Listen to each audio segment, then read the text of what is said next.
The last few games have made it painfully obvious that United lack balance in attack, especially on the left-hand side. Without Dorgu, United have had no width whatsoever, and it's hurt us. What can be done about that? Will United do anything? Well, we tried to sign Semenyo in January, so they absolutely will. Now let's talk about why that is, and also a couple of different ways that United could potentially fix that in the summer.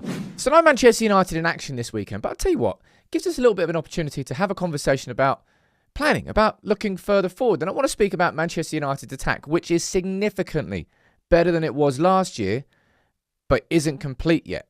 That's what I want to talk about in this video. Give me some of your time. What are you getting up to this weekend? What are you doing? Let me know in the comments. But first things first, all right? Things have been significantly better under Carrick. You don't need me to tell you that. You also don't need me to tell you that in the last 4 games, Manchester United haven't been as good. Scholes wasn't wrong in saying that, but he was a dick in how he said it. Kind of a lesson in life. If you're going to try and make a point, don't be sarcastic bastard about it. But United in these last 4 games have become predictable going forward. It's probably the word I'm going to use to describe it. And it feels to me like it's a consequence, not solely a direct consequence of Dorgu's injury, but he was the one who was adding that width and adding that more natural left wing role inside a team which otherwise doesn't have it. And I think this screen grab from the game against Newcastle is just quite a good example. Right, you can see Yoro going long towards Šeško there, but also at the same time, you can see that we've got Cunha, naturally a bit narrow, just a little bit off screen. We go down here. You can see Mbumo down there in the bottom right, quite narrow. And you can also see Luke Shaw and Mazraoui both on the halfway line. I don't know whether that was just like the approach of the fullbacks in that game. But there are many, many, many examples of United not having the natural width in the last few games.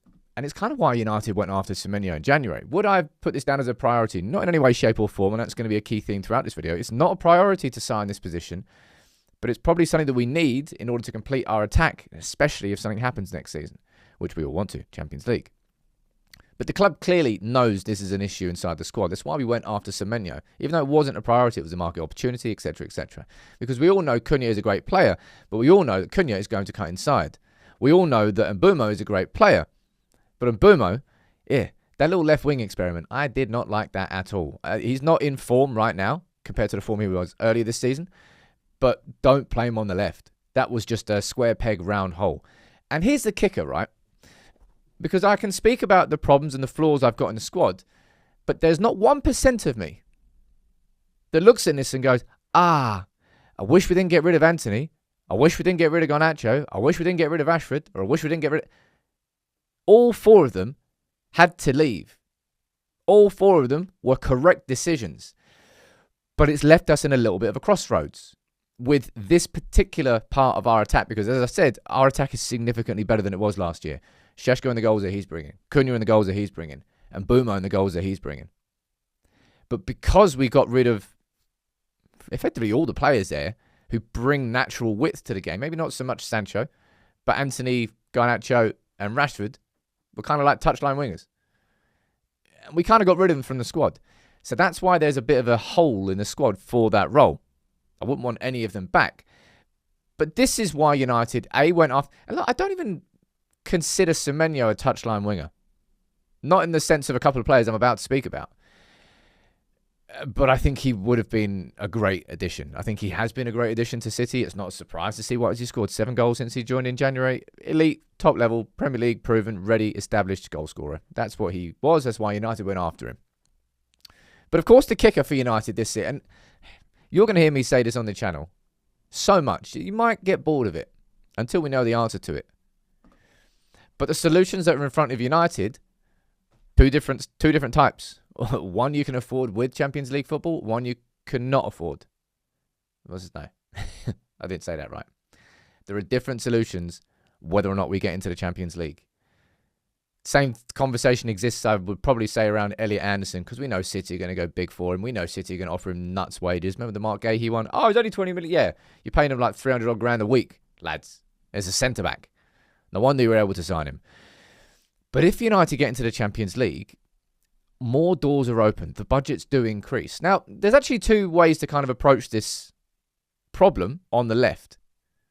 And one is at left back, because an issue that we've got, where I go back to this screenshot there, you can see how deep Luke Shaw is, and Mazraoui, he can overlapped quite a few times, but he hasn't really played that much this season. A big issue on the left is we're depending on that left inside forward to give the width because we're not getting any from left back because Luke Shaw can't do that. Luke Shaw will never do that. And it's exactly why, and it doesn't really matter the form I see from Luke Shaw this season, my opinion is fixed on that. Manchester United need a new left back to replace Luke Shaw in the summer. And we don't know what's going on with Amas and his injury. I personally think that Dorgood's kind of shown more as a left winger than he has a left back. So I don't know what his future is at the club in terms of position. But you can get that width from the left-back role, which if that happens and you sign a new left-back, well, it kind of doesn't matter as much if you've got Cunha cutting in from the inside because you've then got an overlapping, powerful left-back who really gives that width, and that is a solution. I don't know whether United will do that, but it's one way of looking at it. The other is, of course, to sign a touchline winger, which is why these two players, I think, will be coming up a fair amount. Yandy Mande is somebody whose stock has rapidly risen at Leipzig, and if I'm being totally honest, this is, I'm not going to say like the last sort of signing I want to make, but kind of is. He was not worth anywhere near the 100 million that Leipzig are going to try and sell him for in the summer, last summer. Like, United find that player. I look in and around like the positions that United need to make signings in. I look at central midfield and I'm thinking, like, United are just going to have to go established in Premier League, proven and big. It's going to be expensive.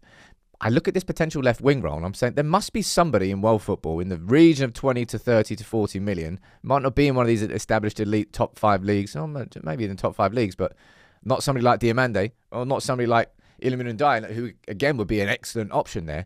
There must be somebody who's a little bit lower in the valuation who United could sign, who Chris Favell could find that would fit that role. And it is definitely a position that United need to sign a player in. It's just, I'm signing 2 central midfielders first, potentially a new centre-back, arguably a full-back as well. Probably all before I'm putting X amount of money into signing a left winger.